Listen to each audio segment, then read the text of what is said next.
جناب نبی کریم صلی اللہ تعالی علیہ وسلم نے فرمایا جنت میں ہر عمل کا بدلہ فرشتوں سے دلوایا جائے گا. نماز کا بدلہ جبریل تم دے دو، زکوٰۃ کا بدلہ فلاں فرشتے تم دے دو، اتنے سرخ یاقوت کے مکانات دے دو، فلاں چیز کا بدلہ سبز یاقوت کے محلات دے دو، فلاں عمل کا بدلہ سرخ یاقوت کے مکانات دے دو، سونے چاندی کی اینٹوں کے بنے ہوئے محلات دے دو، فلاں عمل کے بدلے میں کستوری مشک و عنبر کے گارے کے بنے ہوئے محلات دے دو. لیکن جب آئے گی روزے کی باری، اللہ پاک فرمائیں گے فرشتوں میرے اور میرے بندے کے درمیان سے ہٹ جاؤ، ہر عمل کا بدلہ تمہارے ہاتھوں سے دلایا جا سکتا ہے. روزہ ایسی عبادت ہے تمہارے ہاتھوں سے اس کا بدلہ دلوانا میرے روزے کی توہین ہے. بدلہ میرا بندہ لے گا، میں خدا اپنے ہاتھ سے دوں گا.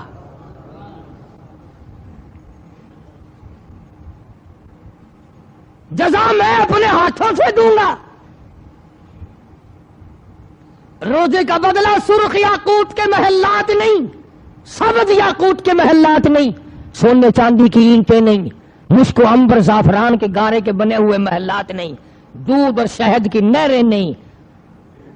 فرمایا جنت میں وہ حوریں ہیں کہ اگر ایک حور دنیا میں تھوک دے پوری دنیا اس میں خوشبو کی وجہ سے بے ہوش ہو جائے.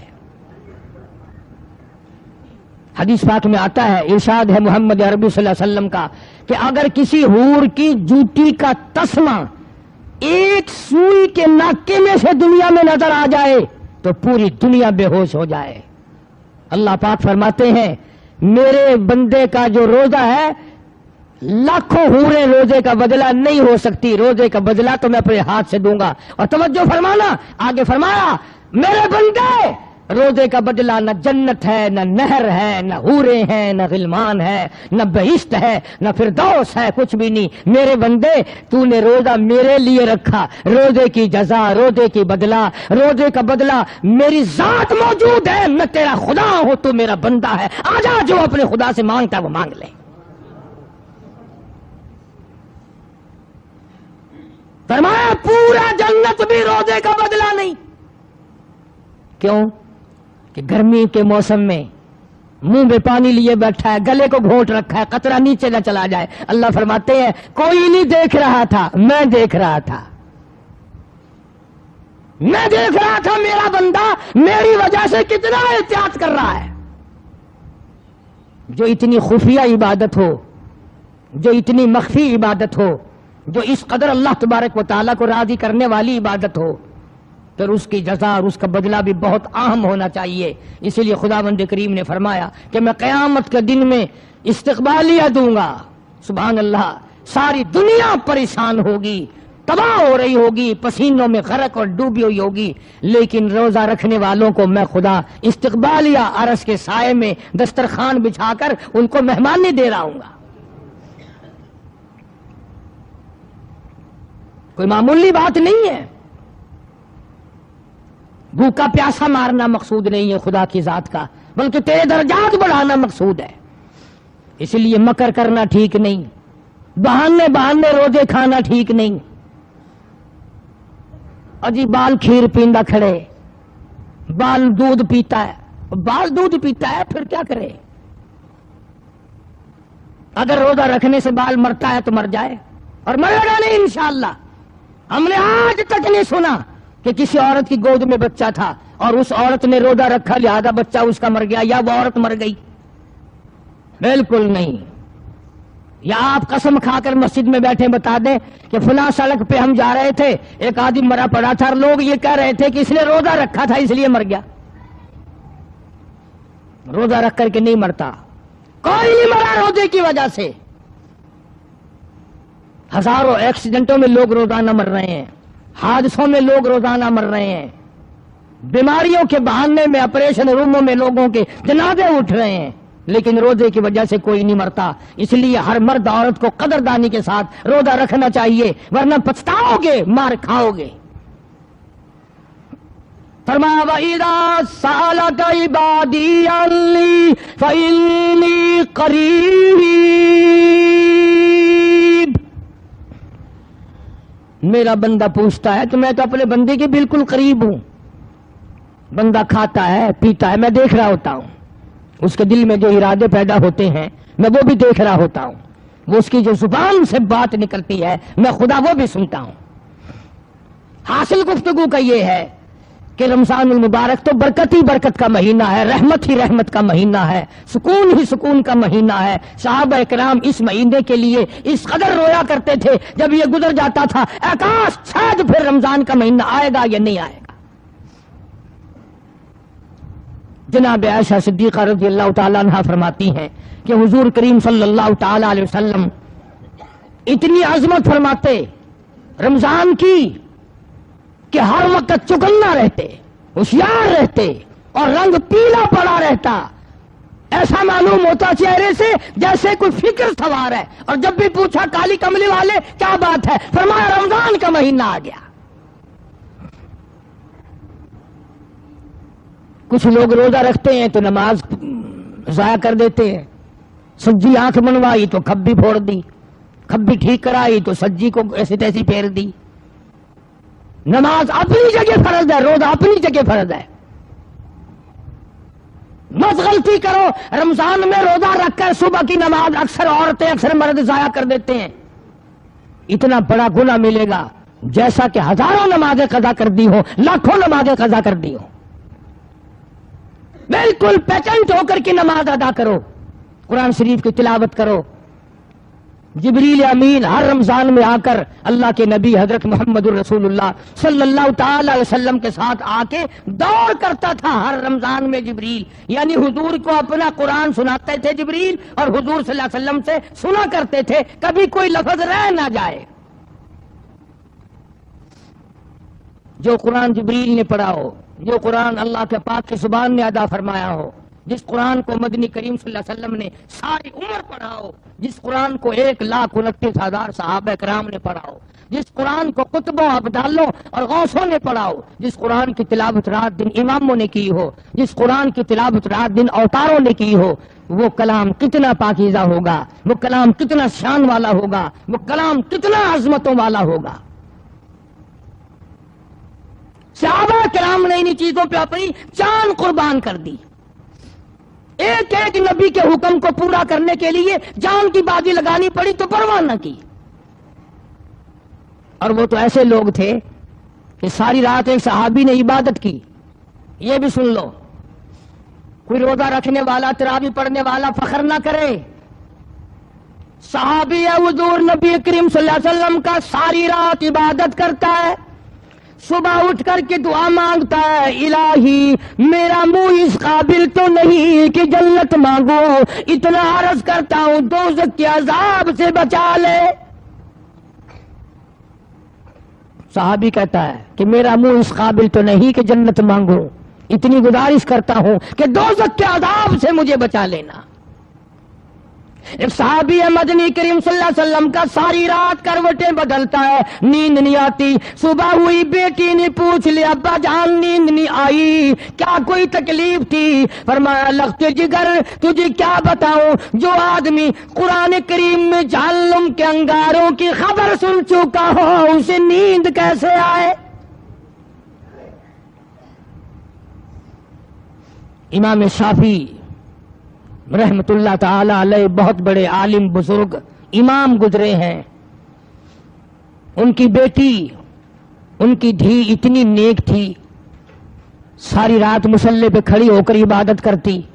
آنکھیں خراب ہو گئی نیند نہ کرنے کی وجہ سے, نظر بگڑ گئی. امام شافعی رحمت اللہ علیہ فرماتے ہیں میری بیٹی کچھ دیر آرام کر لیا کر, کچھ دیر بستر پہ نیند کر لیا کر. عرض کرنے لگی ابا جان نیند آتی ہے, بستر پہ لیٹ جاتی ہوں اور دل میں فوراً یہ خیال آتا ہے شافعی کی بیٹی تو نے تو بستر سنبھال لیا, صبح تیری نامعلوم زمین کے اوپر ہوگی یا لاکھوں من مٹی کے نیچے ہوگی. جب میرے دل میں یہ خیال آتا ہے پھر اٹھ جاتی ہوں, پھر خدا کا نفلوں کی نیت باندھ کر قرآن پڑھتی ہوں.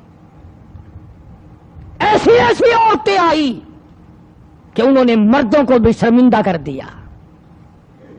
اس قدر عبادت, اس قدر محنت, اس قدر کوشش. حضرت شیخ الحدیث صاحب رحمۃ اللہ علیہ مولانا زکریا صاحب مرحوم لکھتے ہیں کہ ہمارے گھر کی عورتیں 15 سپارے روزانہ کی تلاوت کر لیتی ہیں. ایک ختم قرآن کا روزانہ بے شمار عورتوں سے ثابت ہے. امام ابو حنیفہ رحمۃ اللہ علیہ پورے رمضان کے مہینے میں 61 قرآن ختم کیا کرتے تھے. تمہیں تو جھوٹ معلوم ہوگا کہ قاری حنیف جھوٹ بول رہا ہے، کون کر سکتا ہے؟ ٹھیک کہتے ہو، تمہیں اپنے اوپر سوچنا نا. امام ابو حنیفہ جیسا ولی 61 قرآن ایک رات کو ختم پورا، ایک دن کو ختم پورا. رات کا ختم وکھرا، دن کا ختم وکھرا، الگ الگ ختم کرتے تھے امام ابو حنیفہ. اور ایک تراویحوں میں ایک مہینے میں 61 قرآن ختم. ہاں تمہارے تو مرنے کے بعد پڑھا جائے گا، وہ بھی انشاءاللہ پورا نہیں ہوگا. کیوں؟ تم اپنی اولاد کو قرآن سکھا کے نہیں مرتے، جو محبت میں آ کر کے پڑھے، احترام سے پڑھے کہ میری ماں کو یہ قرآن جائے گا، میرے ابا کو یہ قرآن جائے گا. تم بیٹوں کو دکان تو بڑے کرا دیتے ہو، بنگلے تو بنا کر بڑے دیتے ہو، کوٹھیاں، جائیداد، ٹیوب ویل، باغ، آڑت، کاروبار، زمین، سب کچھ بنا کے بیٹے کو دیتے ہو. اولاد کو خدا کا قرآن دیتے ہوئے تمہیں پھانسی لگتی ہے. لکھ کے لے جاؤ قاری حنیف کی بات، اگر قبر میں تمہیں قرآن پورا چاہیے تو اولاد کو قرآن پڑھاؤ. دوسرا کوئی پورا نہیں پڑھتا. کون پڑھے؟ کیوں پڑھے؟ ایک سپارہ اس نے پڑھا، ایک پہ اس نے انگلی پھیری، ایک پہ اس نے انگلی پھیری، آدھے سپارے پہ اس نے انگلی پھیری. سارے چلتے رہے تو گھرن گھرن ہوتی رہی. آدھا مجمع خاموش ہویا، ختم. ٹھیک ہے بھائی، دعا خیر رکھو. میں طنز نہیں کر رہا، ہمدردی کے طور پہ کہہ رہا ہوں. اللہ پاک تمہارے گھروں کو، میرے گھر کو قرآن سے آباد فرمائے. میری تو دعا اللہ ہماری قبروں کو بھی قرآن سے آباد فرمائے. حضور کریم صلی اللہ تعالی علیہ وسلم ایک قبر کے پاس سے گزرے. آپ ایک قبر کے پاس سے گزرے تو فرمایا لوگوں آؤ. ایک صحابی اس قبر میں لیٹا ہوا ہے، اس کی تبارک الذی پڑھنے کی عادت تھی روزانہ، اس وقت بھی پڑھ رہا ہے. میں محمد الرسول اللہ سن رہا ہوں، وہ قبر میں تبارک الذی کی تلاوت کر رہا ہے. کیا اللہ تبارک و تعالیٰ نے عظمتیں دی ان لوگوں کو. اس لیے میں اس کوشش کرتا ہوں کہ عمل کا فکر کرو، آخرت کا فکر کرو. ایک آخری حدیث لکھ کر کے لے جاؤ دل کی تختی پہ، انشاءاللہ قبروں تک کام آئے گی. مسند کی روایت میں خاتون جنت جناب فاطمہ الزہرا رضی اللہ تعالی عنہا کا آخری وقت ہے. بلایا شیر خدا علی مرتضیٰ کو، اللہ والے میری ایک وصیت کو پورا کرنا، میری ایک نصیحت کو پورا کرنا. اگر میرا انتقال، میری موت دن میں آ جائے، میرا جنازہ پھر بھی رات کو اٹھانا. کیوں؟ فرمایا زندگی میں کسی غیر محرم کی مجھ پہ نظر نہیں پڑی، میں چاہتی ہوں میرے جنازے پہ بھی کسی کی نظر نہ پڑنے پائے. خاتون جنت فاطمہ الزہرا رضی اللہ تعالی عنہا کو جب قبر میں رکھنے لگے، نبی کا دیوانہ، نبی کا پروانہ جناب ابو ہریرہ رضی اللہ تعالی عنہ نے قبر کو منہ لگایا. صلی اللہ تعالی علیہ وسلم کی بیٹی ہے اور اللہ تبارک و تعالی جل شانہ کے محبوب کی بیٹی ہے، اس کی نور نظر لخت جگر ہے. یعنی ابو ہریرہ رضی اللہ تعالیٰ عنہ نے آواز دی قبر کو منہ لگا کر، اے قبر ہم تیرے اندر کالی کملی والے کی لاڈلی بیٹی کو رکھ رہے ہیں. تو یوں لکھا ہے کہ قبر میں سے آواز آئی، قبر میں سے آواز آئی، او دیوانے او پروانے، یہ وہ جگہ نہیں جہاں یوں بتاؤ کس کی دھی ہے، کس کی بیٹی ہے، کس کی بیوی ہے، کس کی اماں ہے. یہاں تو جھولی دیکھی جائے گی. اگر اعمال اچھے ہیں تو کوئی بھی ہو، اور اگر عمل اچھے نہیں، چاہے نوح علیہ السلام کی بیوی ہو، لوط علیہ السلام کی بیوی ہو، جہنم کے انگارے بن جائیں گی. یہاں تو اعمال دیکھے جائیں گے، یہاں تو کرتوت دیکھی جائیں گی. یہاں تو جو عمل کیا ہے، جو زندگی میں کمایا ہے، ہم نے تو وہ دیکھنا ہے۔ آؤ ہم اپنے رمضان کی قدر کریں، ہم اپنی زندگیوں کی قدر کریں، ایک ایک منٹ کی قدر کرو، ایک ایک سیکنڈ کی قدر کرو، اور میں تو یہ کہتا ہوں کہ ایک ایک سانس کی قدر کرو۔ یہ جو سانس آ رہے ہیں، جب یہ کھینچیں گے، جب یہ نکلیں گے، پھر قدر ہوگی۔ ایک ایک ساتھ کی قدر کرو، ایک ایک دن کی قدر کرو۔ اللہ تبارک و تعالیٰ مجھے اور آپ سب کو رمضان المبارک کی برکتوں سے مالا مال فرمائے اور ہمارے سب کے گناہ معاف فرمائے۔ وآخر دعوانا ان الحمدللہ۔ ویڈیو کے نیچے سبسکرائب کے بٹن پہ کلک کریں، بیل کے آئیکن پہ کلک کیجئے تاکہ ہر نئی ویڈیو کی نوٹیفیکیشن آپ کو مل جائے۔